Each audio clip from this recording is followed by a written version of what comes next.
Good morning. Welcome to Center for Spiritual Living Morristown. I'm Frankie Timmerus, and I'm so glad you're here with us in person on this beautiful spring day.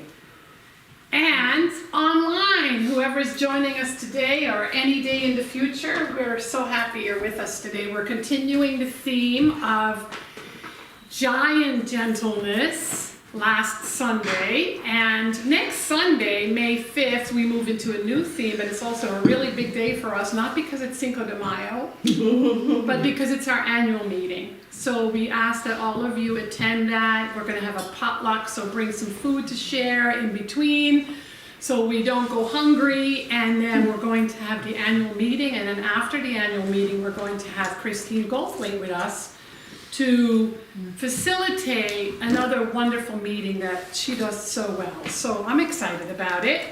And we are also having another potluck. Those of you that enjoyed the last one, it's going to be a potluck right here in this room. So we ask that you RSVP, either with Jean or with Kathy. And I am continuing the Untethered Soul, so anyone can join at any time, and I'll talk a little bit more about that later.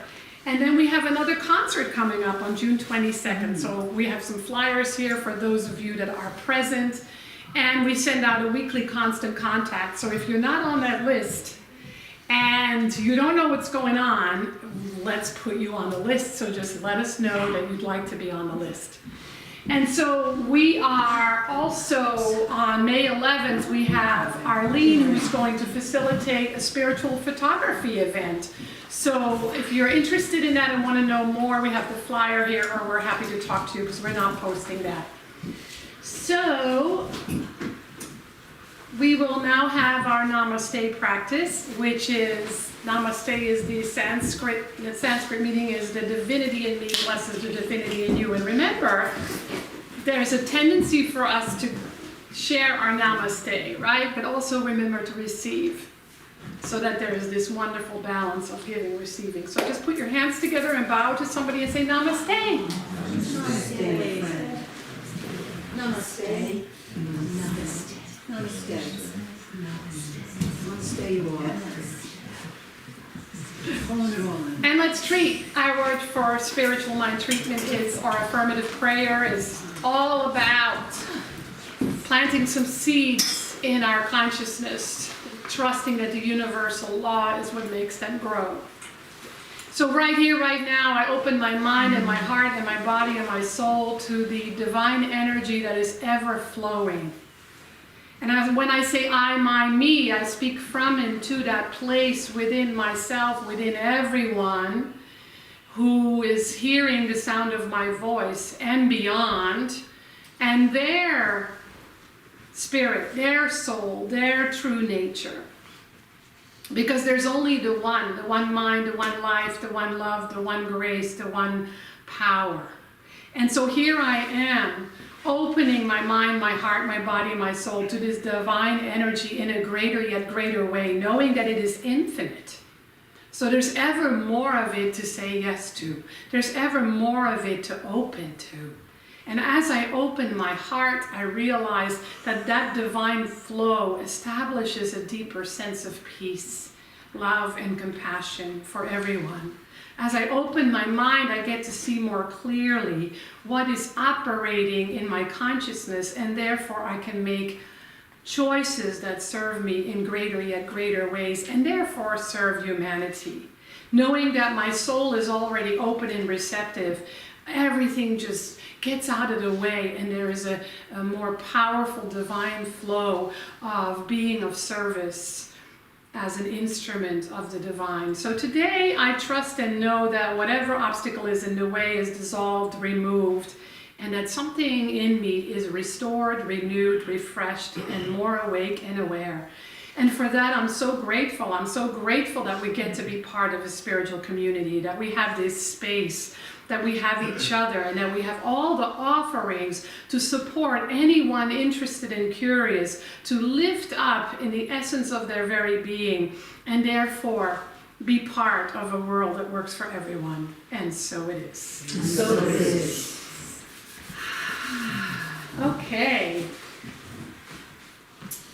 So, this thing called mind, our mind is our greatest possession. Your mind is your greatest possession. Now, what happens a lot of the time in this teaching, we use the word mind so often, but we're not always totally clear what the mind is, what the mind does, how it works. Because the moment that we kind of begin to think about it, it might get a little fuzzy, because remember, the mind is infinite, without limitations. It means without limitations. But we know that your mind and my mind is a masterpiece. It's miraculous. It's amazing. It is so powerful. And so what we know, the reason we know that, because in the Science of Mind teaching, we learn that mind with a capital M is just another word for God, universe, spirit. So we see the word mind capitalized when we study the Science of Mind textbook, which I know you all do every day. We see the word mind with a capital M, but we also see the word mind with a small m. Mind with a capital M is just another word for the universal mind. And mind with a small m is your mind for you and my mind for me.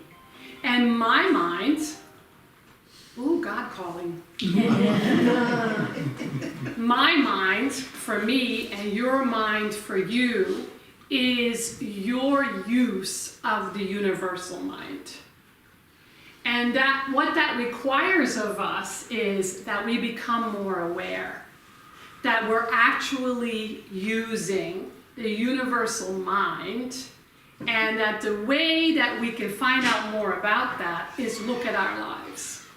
So we look at our relationships, we look at our health, we look at our abundance, we look at, what else is there? Health, wealth, love, creative self-expression, and it tells us, it's the mirror, it's the feedback giver of how you and I are using our mind.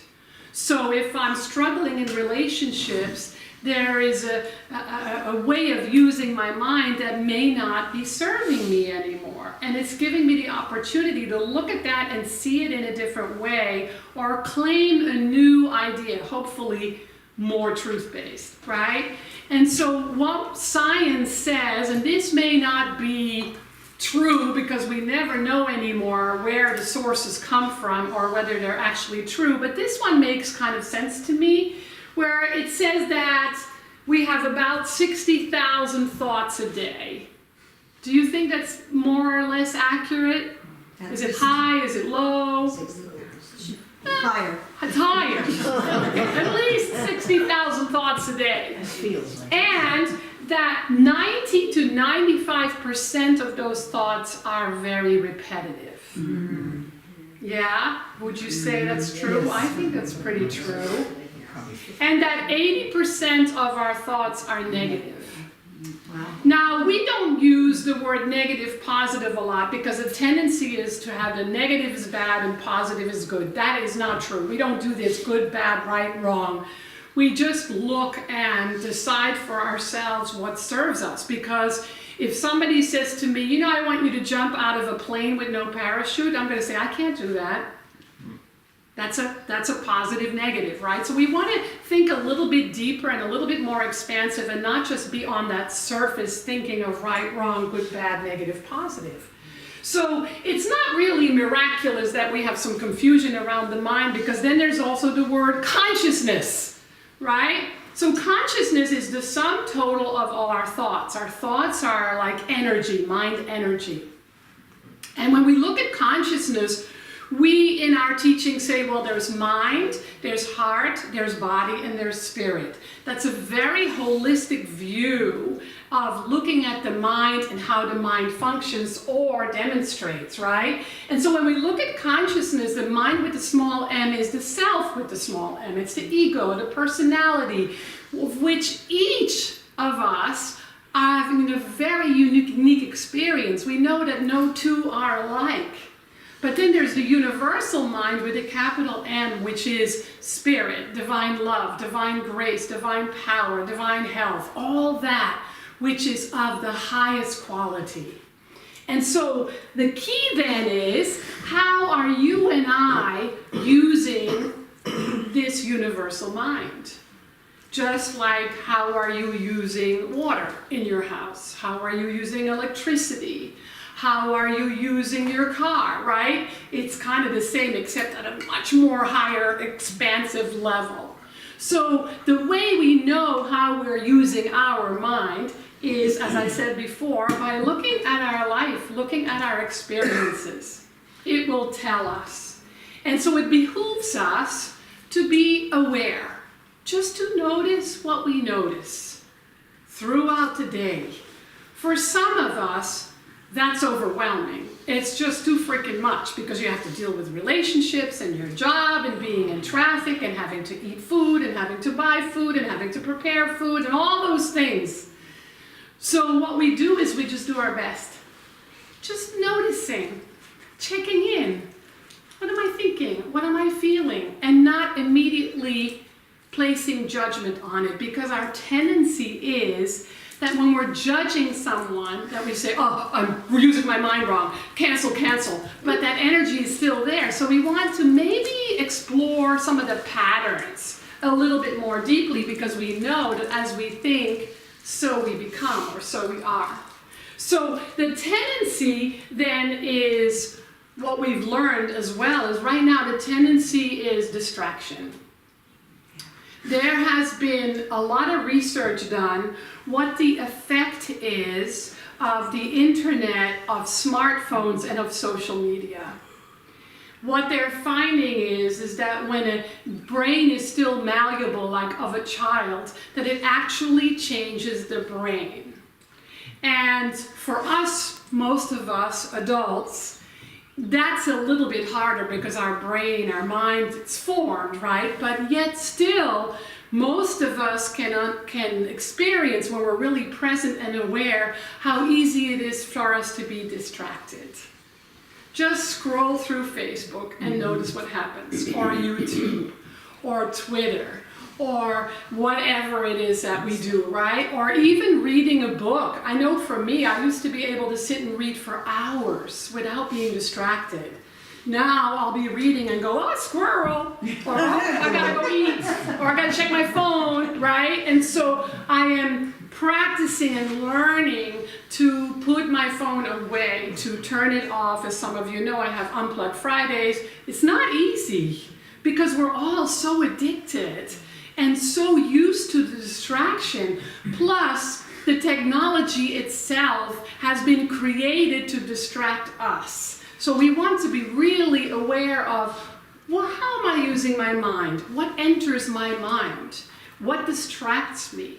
What do I want to be less distracted by? And what do I want to focus on more? So one of the reasons that is happening kind of is very, very ancient. In ancient times, physically we had to survive. So we did all kinds of things to survive. We were always watching, always careful. We always had to make sure we had food for our next meal or shelter for our next night. But that's no longer true. Now it's more about psychological survival.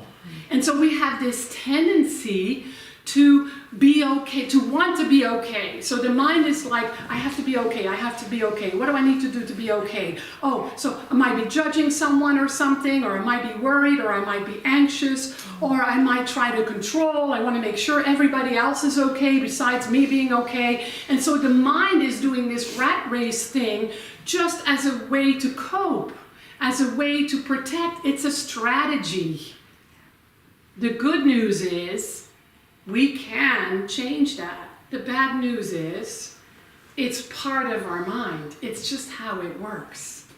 It's always there, and it's part of our ego mind, the personality mind.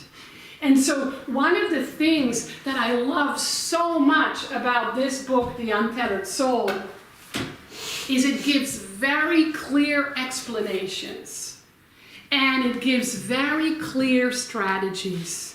It's a very powerful tool that I guarantee it works.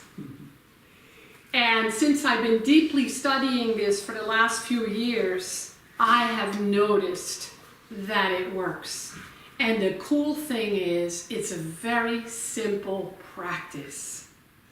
The challenging thing is, my mind doesn't like that. Because my mind loves drama and complication, mind with a small m, and making sure everything is okay, and wants it to be a certain way, right? And so still, after all these years of really working with this, I catch myself making everything more complicated in my mind, overthinking, and over trying to figure it all out. So we're doing a class again. It's Wednesday nights. You can join any Wednesday. This coming Wednesday we're doing part 3, which is so perfect because it's all about freeing ourselves.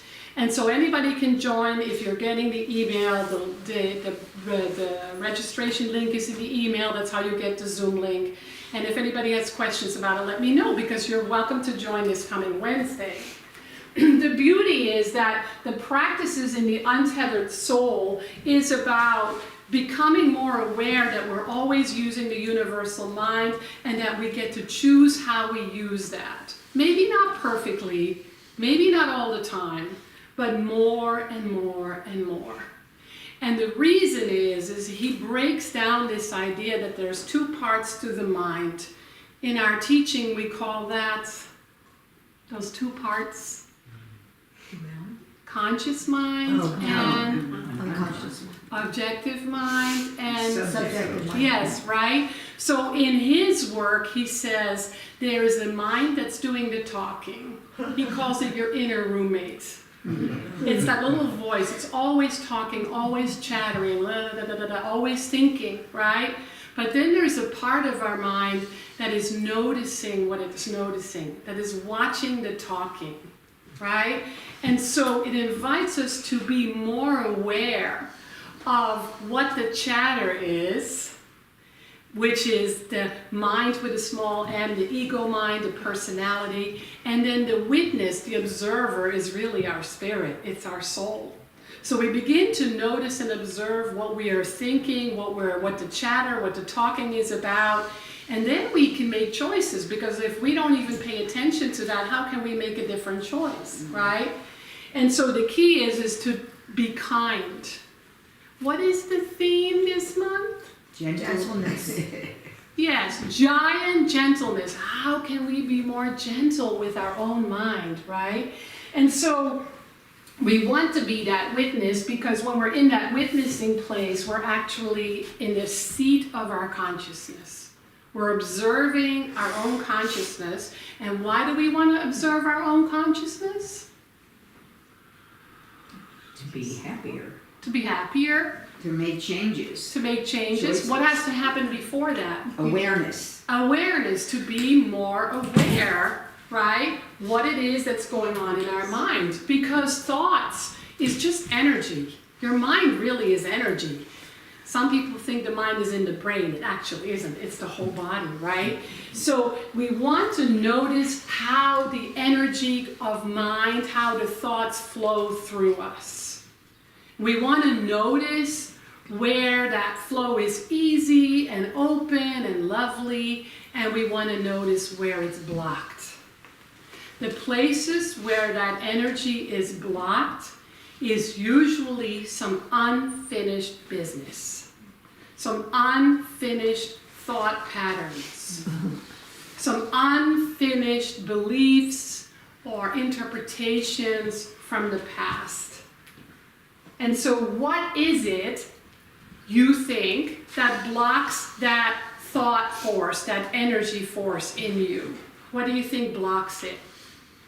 Judgment. Judgment, Insecurity. insecurity, Fear. fear, Guilt. guilt, Negativity. negativity, Shame. shame, Limiting beliefs. limiting beliefs. I want you to really hear what you're thinking or what you're saying and what's being said.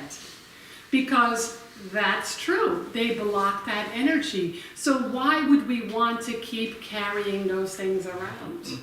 Why are we so attached to them? Why do they so distract us? That's a good question for us to ask ourselves, right? I can say, gosh, my energy is blocked when I'm judgmental. So what can I do with that? What's possible? And I'm going to get to that because we're going to talk about the how-tos. And so the unfinished energy in us, the places where we're blocked, is the part of the mind that says, I'm not okay. I'm not okay. Or he's not okay, or she's not okay, or they not okay, or we are not okay. And when we go to that place of not being okay, what is it that we want to do? Fix it. Fix it! Oh, how can I fix it? How can I fix it? What can I do to fix it, right? And so here's that spiral that's happening. And so when we're trying to fix it, there's another way of how we do. How do we try to fix it? How do we try to fix it is by trying to control it. And when we're trying, we don't even realize we're doing it, right? And so we're trying to control it, we're trying to fix it, we're trying to figure it out, we're trying to just be calm and relaxed. But if we don't deal with it, then it cannot dissolve, right? And so freeing ourselves, we free ourselves by becoming more gentle in our mind. We become more gentle in our mind. What are some of the ways that we can become more gentle in our mind?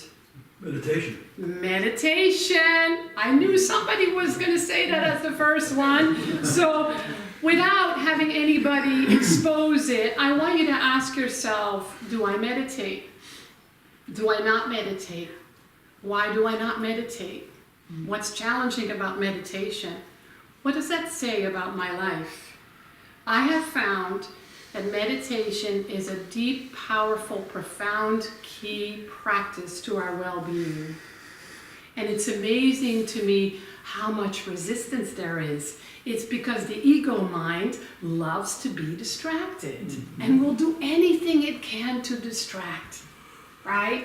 And so what are some other ways that we can be more gentle in our mind, or as we say in our teaching, renew our mind? What are some other ways? Laugh at ourselves. Laugh at ourselves. That is such an important one, especially in this book. It talks about lighten up and just laugh at yourself more. Yeah, what Never else? cease to be amused.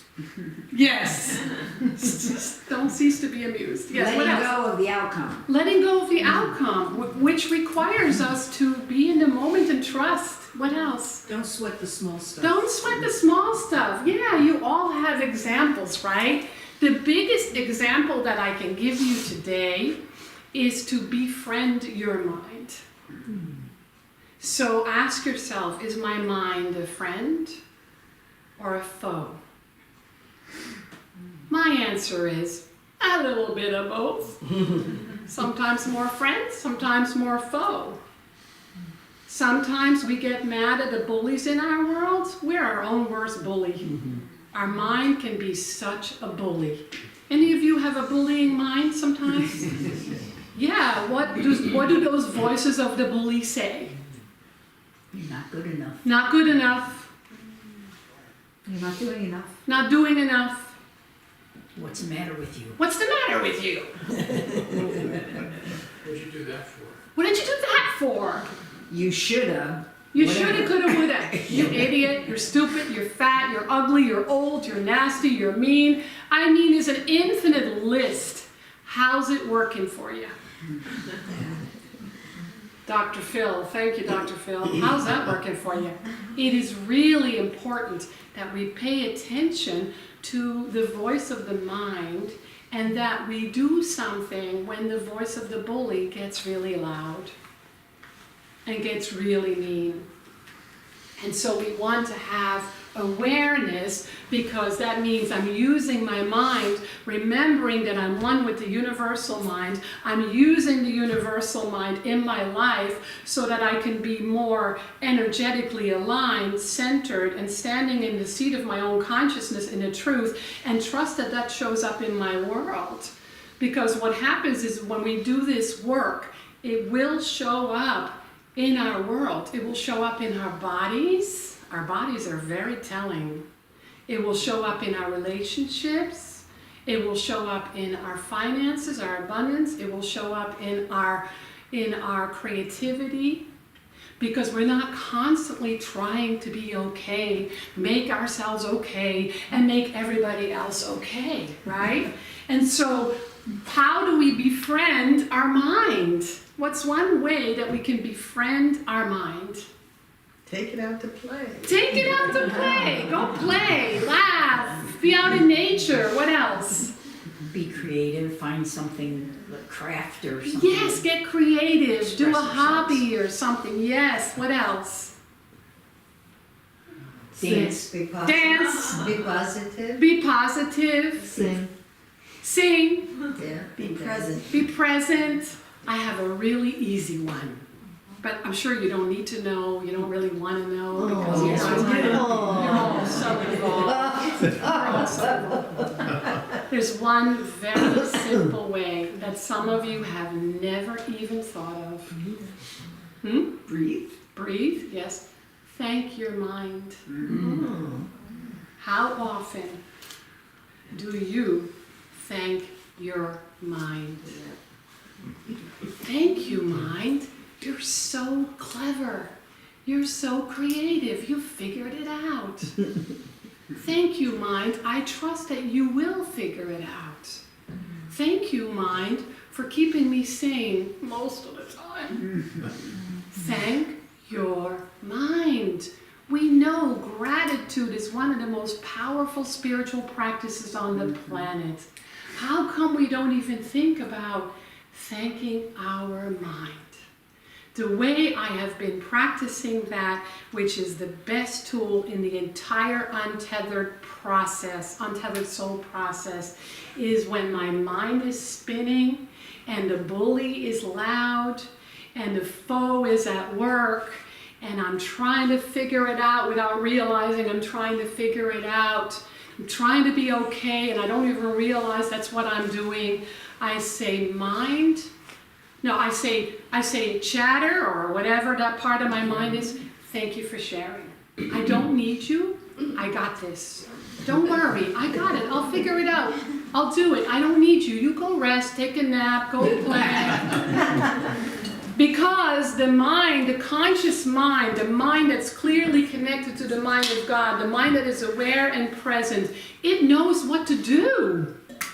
It knows what to do instantly when we ask that part of our mind. It's the part of our mind that's a bit of the chatterer, the bully, and the fearful one is the part that doesn't know what to do. That's why it's trying to figure it out all the time, right? And so we want to have that simple practice, and I do simple practice because it's a constant practice, really. And I forget all the time, and then I remember. I actually have a cheat sheet that I've been using. I carry in my pocket most of the time. And so the first thing we do is become aware.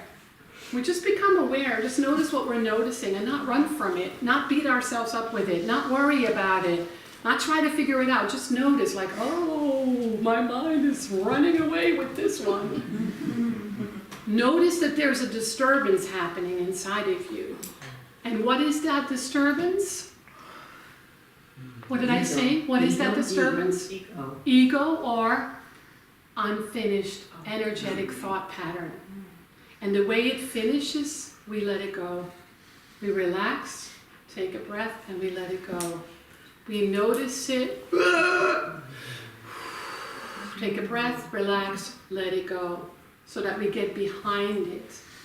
That sounds obnoxiously simple to my ego mind.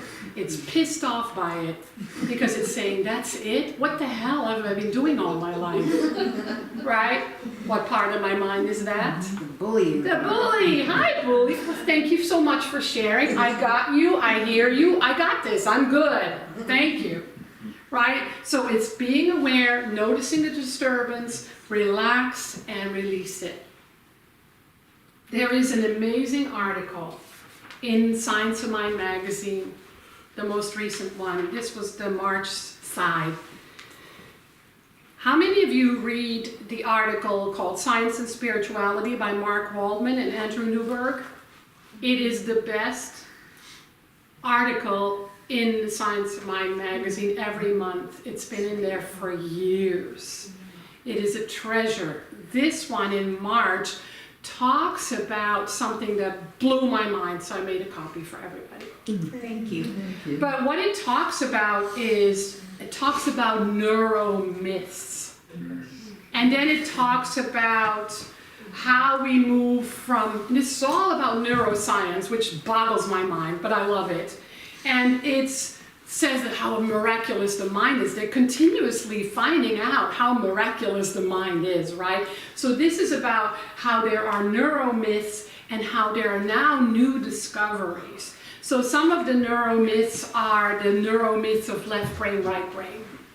Another neuromyth is that we only use so much percentage of the mind. Another neuromyth is IQ. And then some of the new discoveries are that memories and trauma are not necessarily stored in the body. That your amygdala is not your fear center. That there's no such thing as a limiting belief. So I want you to read this and think about how that calls you to be more conscious in using these wonderful teachings, using these wonderful practices, because I actually believe that our mind freaking loves it. Our mind loves it when something makes sense, when there's an actual solution, when there's an actual practice. So that we can really keep telling ourselves that we don't have to stay stuck in these stories we've been telling ourselves of limitation. My past, my body, my bank account, my related, right? Because if we keep telling ourselves those stories, they have to show up in our lives because that's how the law works. So when we take back those stories and decide to look at them in a different way and letting them go, then we're free. And that's really why we're in this incarnation, to free ourselves and to celebrate how miraculous we are and how miraculous everything about who we are is and how miraculous life is. So we're going to listen to a song that will set the tone for, first of all, how we can move more gently into our very being, but it will set the tone for this sweet, wonderful practice that Gail is going to do for us.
myself like a newborn baby child.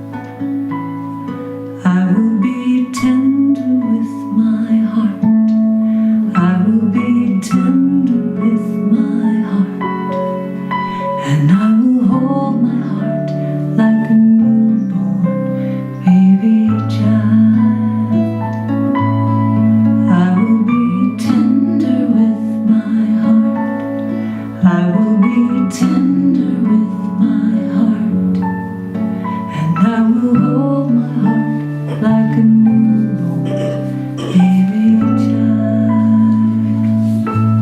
And I will only go as fast as the slowest part of me feels safe to go. I will only go as fast as the slowest part of me feels safe to go.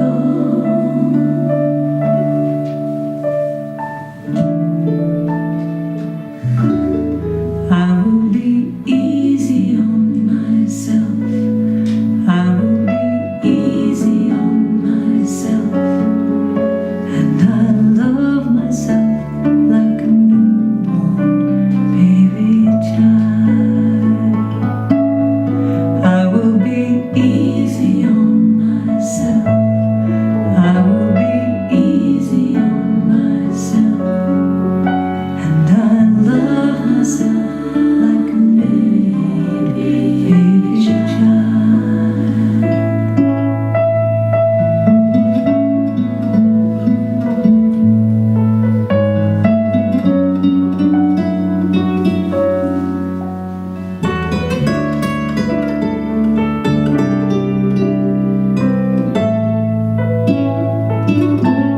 And I will only go as fast as the slowest part of me feels safe to go. And I will only go as fast as the slowest part of me feels safe to go.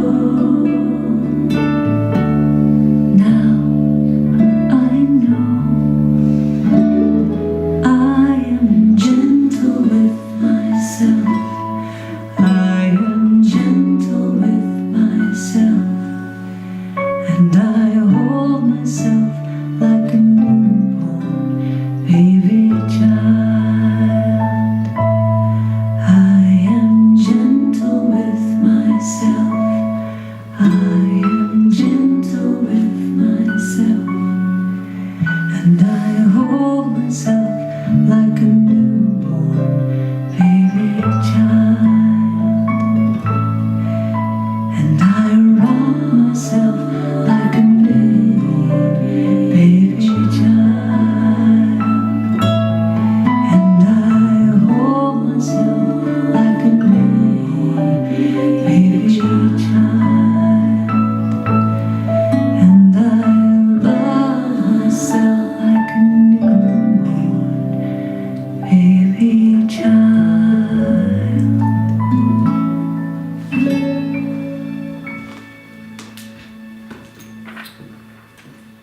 Wow, what a perfect song today. What a perfect song. I was just, as I was listening, I was thinking, imagine if we had a world of people that were gentle with themselves. Imagine that. And if you were gentle with yourself, you would be nothing but gentle with other people, right? There would be nothing we're contending about, or fighting about, or trying to make happen. So, well, I'm glad I'm not distracted. Thank you. Thank you for mentioning all the distractions of life, which are forever happening. And the ability to become present with yourself is something that is so vital for all of us. So I'd like to take you through a little practice about gentleness and being gentle with oneself. And I invite you to close your eyes.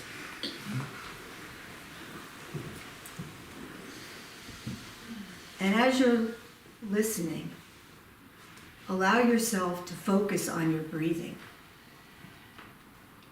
And in this breathing, each one of us is tethered, not untethered, tethered to God, tethered to Spirit, tethered to all of life. And moving into that sense of being tethered in the right way.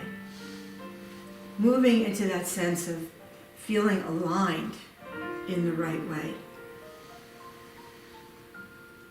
I invite you to just be with yourself. Be with what is right now. And in this way, we can begin to understand that while we may be feeling out of control sometimes, or in control sometimes, the best thing is to be under control. Under control in a way that the gentleness that we have been talking about is the gentleness where the place of power and self-restraint exist. Power and control. And in this place of power and control, there is a sense of equanimity and ease. And that is what gentleness is. Gentleness is the grace of God. And notice how you're feeling at this moment, even just contemplating gentleness.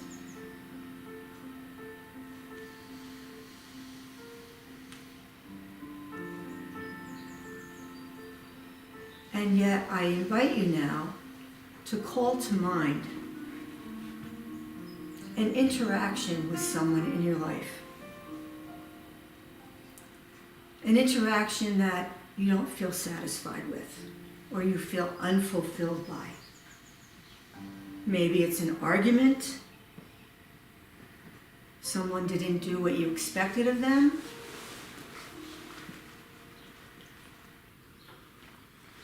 Your feelings were hurt, or you were made angry. Perhaps it was something you felt guilty about. Did you feel slighted or ignored? Or just know that they were wrong?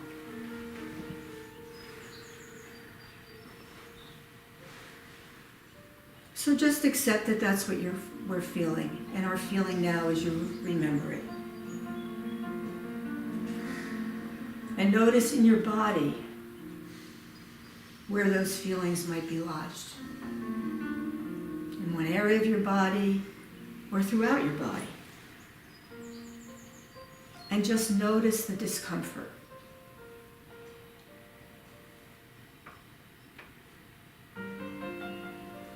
And the tendency now is to want to get rid of the discomfort. But how about if you realize that this is simply a call for gentleness toward yourself or toward someone else?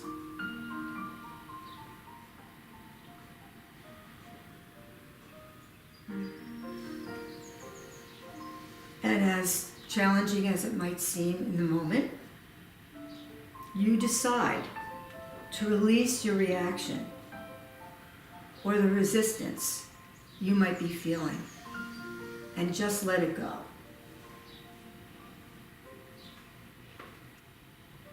Remember, Jesus said, "The meek shall inherit the earth." There's great power in that gentleness. So take a deep breath and release the tension. Release any resistance. And another deep breath as you fully release your reaction.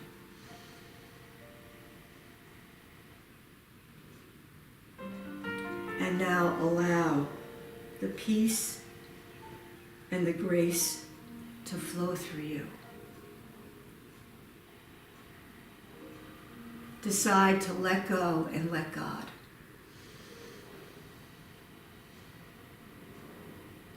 And notice the tension in your body releasing, the argument or the tension in your head, and the thoughts around the situation just release. And you move into a sense of ease and a feeling of gentleness.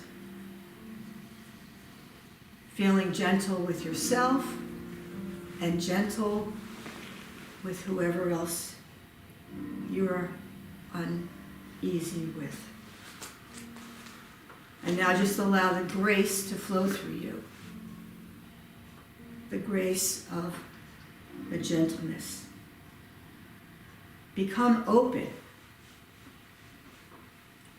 Become open to see if there is some wisdom on its way to you. And if so, accept what you receive. If not, just be willing to have an openness for it to arrive in the right and perfect timing. Now feel the power of your gentleness, the power of the calmness.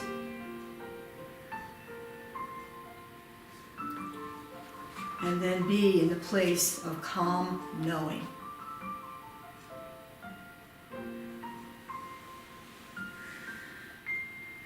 So I invite you to become present now where you are.